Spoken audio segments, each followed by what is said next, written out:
Welcome back. It's time now to revisit and revamp a childhood favorite. Today is National Fluffernutter Day. Rance, did you grow up on Fluffernutters? No. Nope. Not a lot. A lot of people did not, because that's kind of a nonsensy fun food that was really only for special occasions in my lunchbox. I mean, it's not like every day I was able to have one at school, but every now and again, what a treat. And so we're going to make one, but we're going to do it a little extra. That's what we do. Yeah.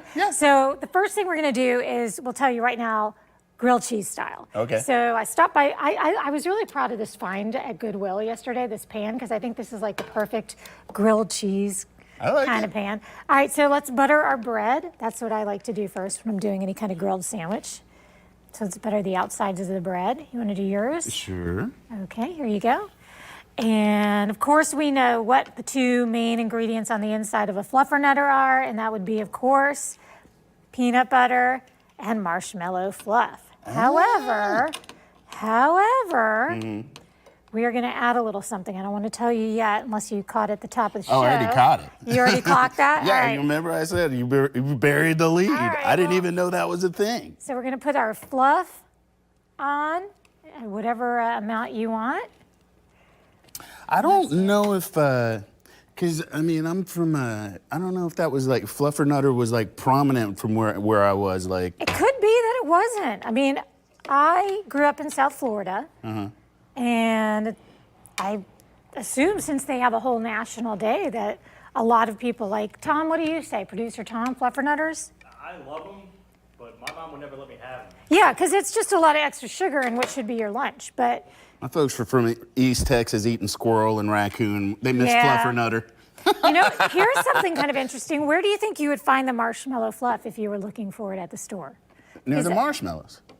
No, it was with the ice cream. Oh, I put it, really? Yes. Oh. What can I give you? I need some peanut butter, please. You need some peanut butter? Yeah. All right, are you ready for the secret ingredient, the Yes. bacon? All right, we're going to put some bacon on this.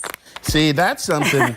Bacon has become such a, and I put too much fluffer on, I realize now.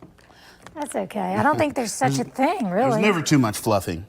Too much. Okay, here we go. All right, I'm going right over this to this. This is messy. I forgot I got butter on this side. I just grabbed it. Oh, I also think you can't have too much butter, right? I mean. Yeah, well, also from the South, of course not. So butter is is everything, I do declare. So yeah, so that's the main difference. It's going to be ooey, it's going to be gooey. And you had asked me about why'd you stop off and get a new pan? And I thought, well, I don't really know what's going to happen to this pan after we do this. This might be there. I'll throw that on. Is there a particular level of heat or just whatever you No, I think whatever you would do your grilled cheese is my guess, right? Wouldn't you think? I would think so. So whatever it is to kind of get the heat going. You probably don't want it to get way too much, too gooey. You want a little bit of crisp and on the outside, but gooey on it. Kind of melting. And it's highly possible that we'll have to come back at the end of the show, name the goat, finish the Fluffernutter. We have a lot of things to tick off our list today. All right, I say, why don't we go to break, and then by the time we come back, these should be ready, and we can send you to the house. There you go. Fluffernutter sandwiches for National Fluffernutter Day, and I'm all about a new experience. Yeah, so this is grilled cheese style Fluffernutters, meaning the peanut butter and the marshmallow fluff. We added bacon. I like that. Just why not? And yours is still grilling here because I started mine sooner, so do you want to sample this? Yeah. In the meantime, I want to also address the baby goat in the room, which you met earlier. He's already on his way back to his mama. Okay, hang on one second. Ooh. That is so good.